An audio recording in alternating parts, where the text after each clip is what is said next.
In the world of ancient warfare, no army moved faster, struck harder, or terrified more enemies than the Mongols. Led by Genghis Khan, they crushed powerful kingdoms like the Khwarezmian Empire and defeated Chinese dynasties, and even shattered European armies in Hungary and Poland. Their soldiers could ride over 100 kilometers in a single day.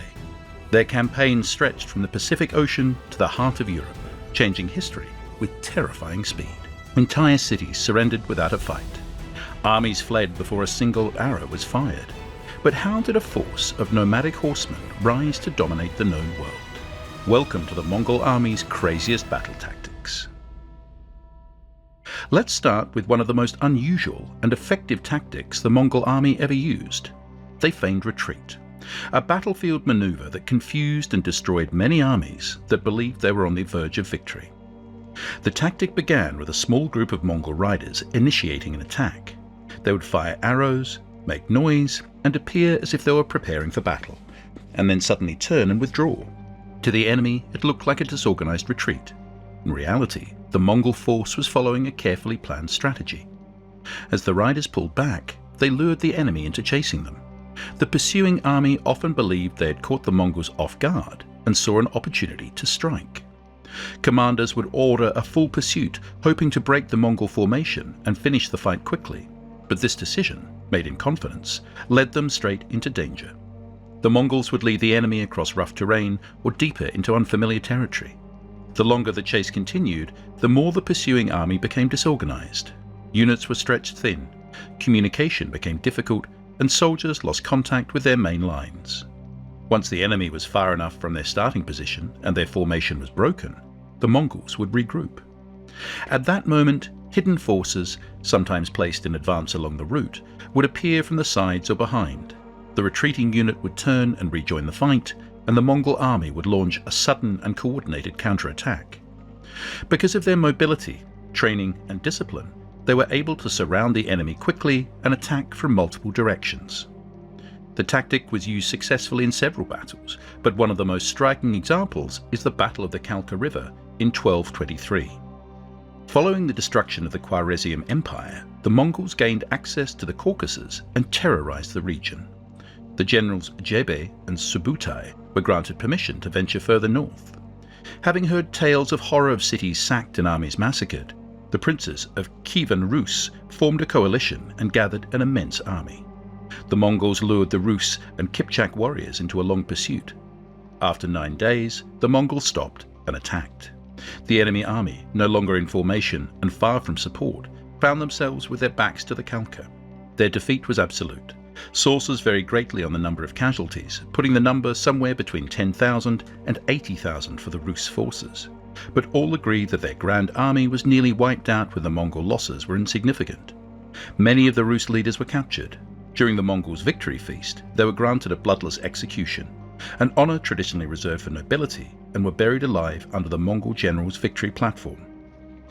The feigned retreat worked because it used the enemy's own expectations against them.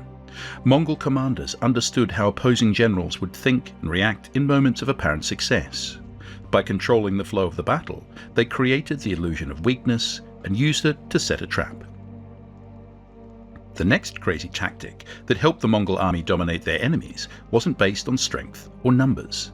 It was built entirely on illusion. The Mongols used dummies and decoys to trick their opponents into seeing an army that didn't exist, and it worked more often than anyone might expect.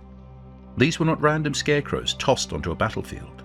Mongol commanders used straw figures, human decoys, and artificial signals to create a complete illusion of power. They understood how fear shaped decisions and how they turned that fear into a weapon. Before battle, Mongol troops would sometimes stuff robes with straw, shape them into human-like forms, and place them on horses. They even added Mongol hats to the figures to complete the effect. From a distance, these straw soldiers looked real. An enemy commander scanning the horizon would not see dozens, but hundreds of what appeared to be warriors waiting to fight. In many cases, these dummies were positioned carefully at the edges of a camp or along ridgelines to suggest reinforcements or to exaggerate the size of the army. The trick was often used when the Mongols were outnumbered or operating deep in enemy territory. By pretending to have more men than they did, they could delay an attack, discourage resistance, or even convince an enemy to surrender without a fight.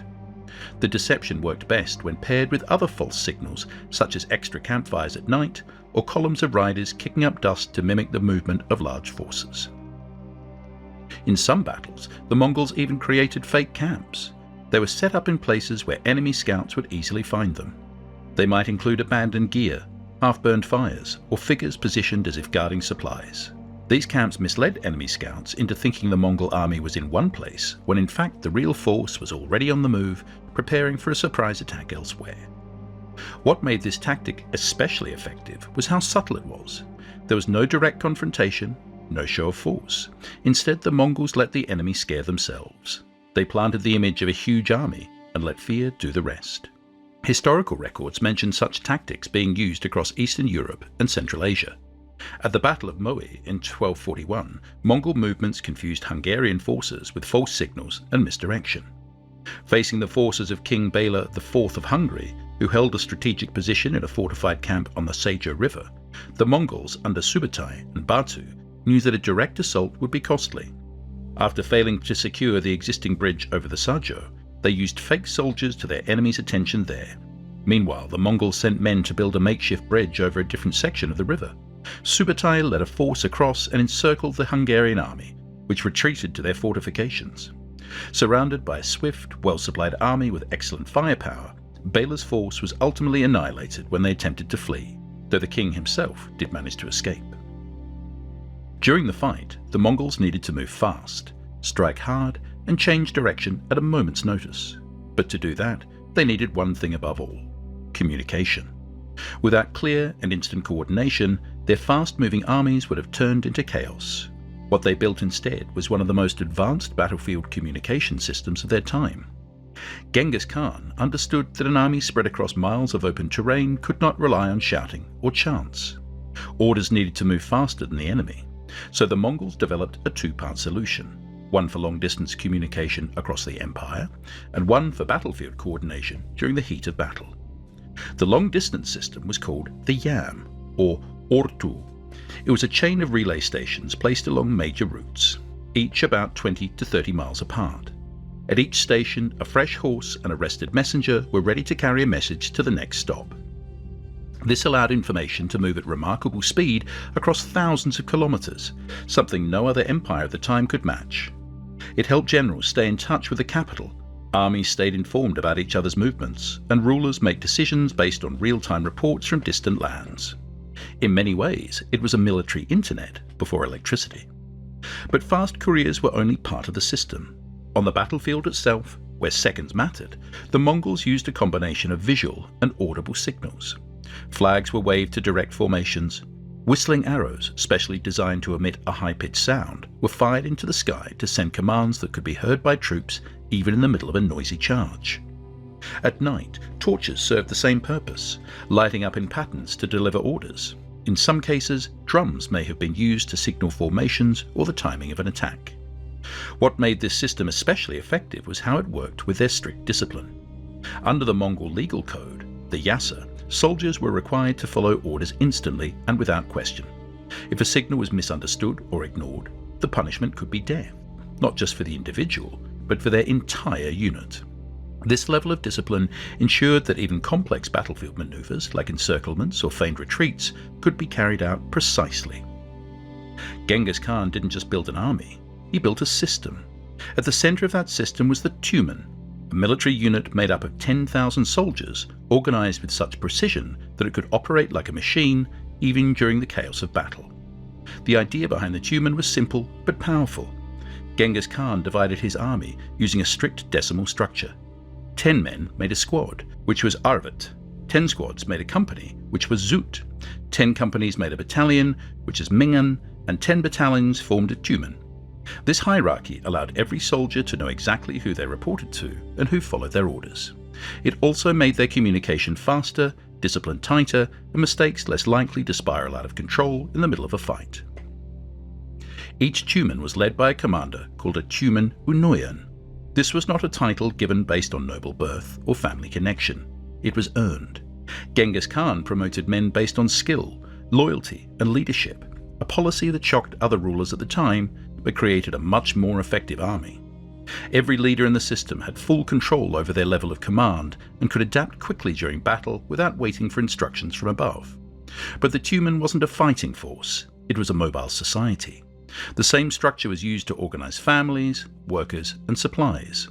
In many cases, the word Tumen didn't only mean 10,000 soldiers, it also referred to 10,000 households.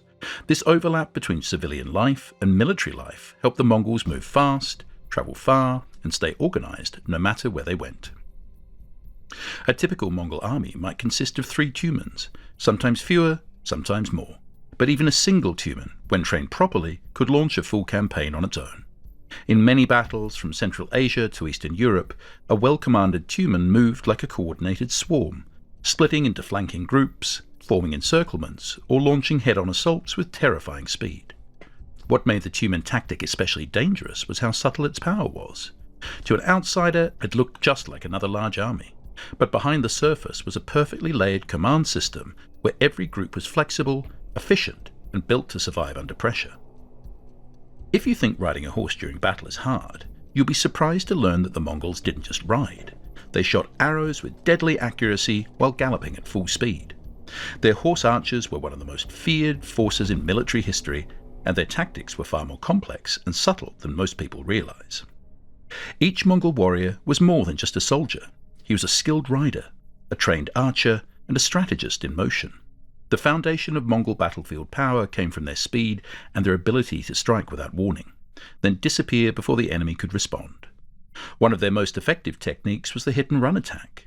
Small groups of horse archers would ride forward, release a shower of arrows into enemy lines, and quickly retreat before the enemy could regroup. This constant harassment forced opponents to stay alert, drained their energy, and slowly broke their morale. But that was just the beginning. If the enemy chose to pursue the retreating archers, the Mongols were ready with another move. As they pulled back, Mongol warriors often used a technique known as the Parthian shot, twisting in the saddle to fire arrows backwards while still moving away at high speed. The pursuing soldiers, thinking victory was near, often fell right into a planned ambush. Once the trap was sprung, Mongol reinforcements would arrive from the sides or rear, surrounding the enemy in a sudden and brutal counterattack. Coordination was essential for these tactics to work, and Mongol horse archers trained constantly to ride in formation and fire in volleys. In many battles they moved like waves, each group firing in turn to keep a steady stream of arrows falling on enemy troops. These coordinated volleys softened up defences before heavier cavalry charged in for the final blow. It was a precise system that relied on timing, discipline, and communication. Their horses were just as important as the tactics. Mongol horses were smaller than European war horses, but stronger, more resilient, and capable of long-distance travel. Each warrior brought several horses to battle, switching between them to stay fresh. Some even rode mares for extra endurance and to avoid the distraction of rival stallions during battle. This subtle choice gave the Mongols a small but important edge. Mongol four-pronged attack strategy. It is clear to you by now that the Mongol army used a lot of tactics during and before the battle, but one of the most misunderstood is the so-called four-pronged attack. While the Mongols didn't follow a four-part plan in every battle, they often launched attacks from several directions at once, and what they created was even more dangerous than any rigid formation. They used movement, deception, and precise timing to surround their enemies and break them apart from every angle. This wasn't just about sending 4 lines of troops in a straight line, it was about overwhelming the enemy with pressure from all sides while never revealing where the real attack would come from. At the start of the battle, the Mongols might appear to be in loose formation. Then a forward unit would charge in and suddenly retreat, pulling the enemy away from their strong position. This was the classic feigned retreat, and it was always the first step in something bigger. Once the enemy chased the retreating riders, Mongol units on the flanks, the sides of the battlefield, would move into position. These were highly mobile cavalry units trained to strike fast and disappear just as quickly. If the enemy tried to readjust, more Mongol forces might appear behind them, closing the circle. Suddenly, the army that thought it was chasing the enemy would find itself surrounded. This was encirclement, and it was one of the most dangerous situations for any medieval army. But it didn't stop there. While the enemy panicked, the Mongols shifted again. Some units would hold back and fire volleys of arrows from a distance. Others would ride in close with lances and swords. At this point, the Mongols could also launch a concentrated strike, bringing together several units to smash through one part of the enemy's formation and divide them into smaller, weaker groups. Once the lines broke, the Mongols didn't stop. They cut off escape routes, blocked supply wagons, and hunted down retreating survivors. They used this kind of maneuver warfare in many famous battles, including the invasions of Khwarezma in 1219 to 1221 and the European campaigns of 1241, where Hungarian and Polish armies were overwhelmed by fast, multi-directional attacks.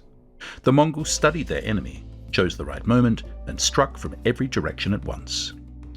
Maybe some still don't understand why the Mongol army was so successful, even when fighting enemies who had larger cities, stronger walls, or more soldiers.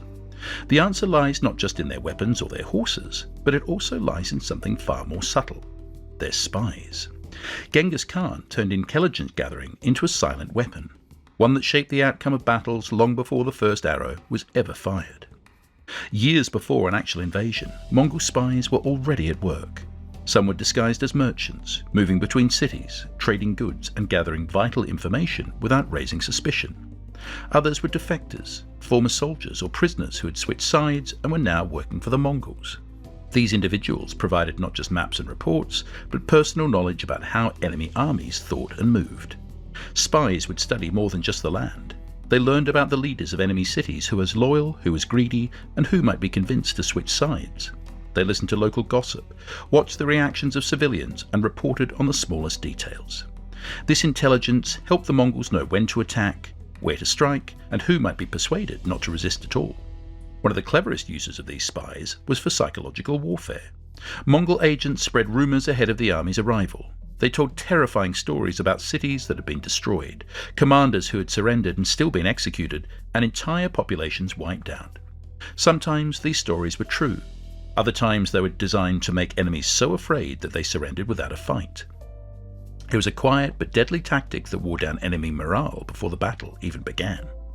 In some cases, spies were placed in enemy cities years in advance.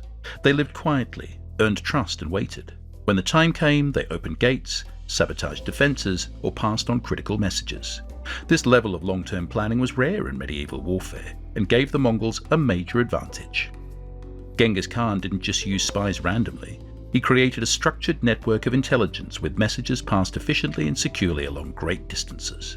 Some of the most successful agents were Muslim merchants like Hassan Haj and Jafar Khwaja, who used their trading routes to feed information directly to Mongol commanders. Next time you think something is propaganda, remember that centuries before newspapers or the internet, the Mongols were already using fear as a weapon, and it worked better than any sword or arrow. They didn't just fight armies, they fought minds, and often they won before the battle even began. The Mongols understood that terror could travel faster than any horse. Long before their troops reached a city, their reputation arrived. Genghis Khan used this to full advantage. Messengers would be sent ahead of the army with a choice for local rulers: surrender and be spared, or resist and face total destruction.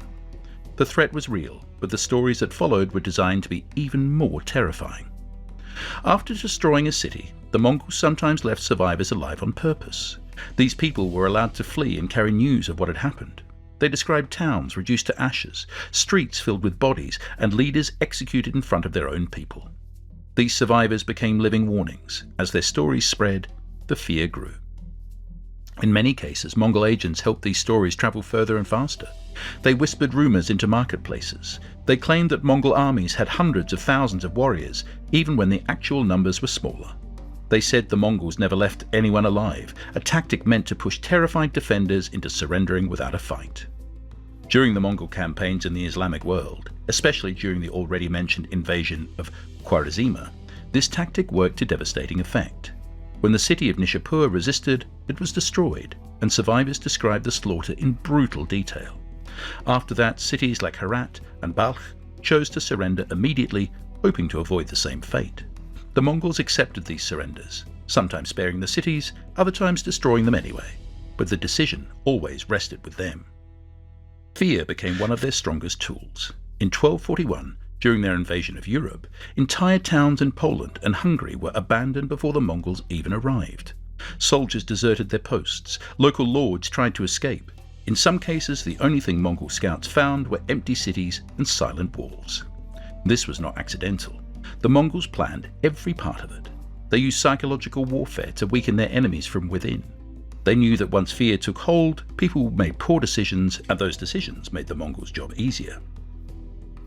Because Mongols lived like warriors even when there was no fighting, survival itself was part of the plan. Before they launched an invasion, they didn't just prepare their weapons, they prepared their bodies, their horses, and their supplies for a campaign that could last for months without help from home. This was one of the reasons the Mongol army moved so fast and struck so hard. While other armies depended on long supply lines with wagons full of food, animals carrying equipment, and constant resupply from the rear, the Mongols carried almost everything they needed with them. Their tactics didn't just start on the battlefield, they started with how they lived. Each warrior brought several horses. This wasn't just for speed, it was so that they could switch horses during long rides and avoid exhaustion. With 5 to 7 mounts each, Mongol riders could travel as far as 60 to 100 kilometers a day, far beyond what most medieval armies could even attempt. And while riding, they ate simply. Their rations include dried meat, hard cheese, and a drink made from fermented mare's milk called kumis. These supplies lasted long, required little storage, and gave them the energy they needed for long marches. But the most surprising part was how they responded when food ran out. Mongol warriors were trained from a young age to survive in harsh environments. If they had no food, they foraged or hunted.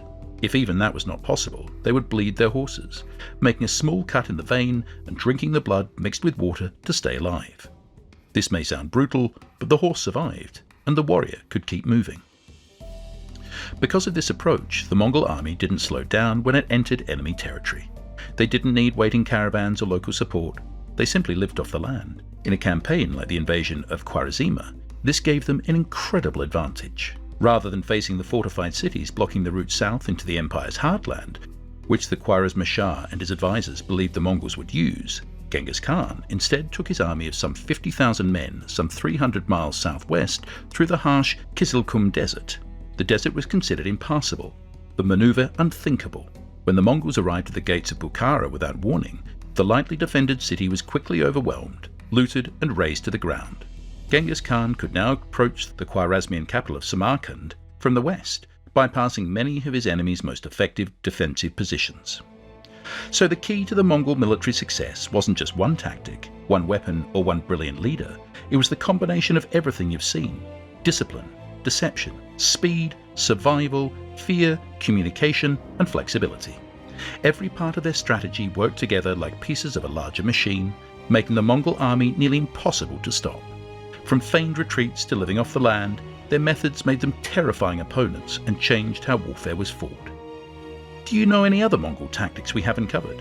Let us know in the comments, and if you've enjoyed today, don't forget to like this video, subscribe for more, and hit the bell so you never miss a new episode.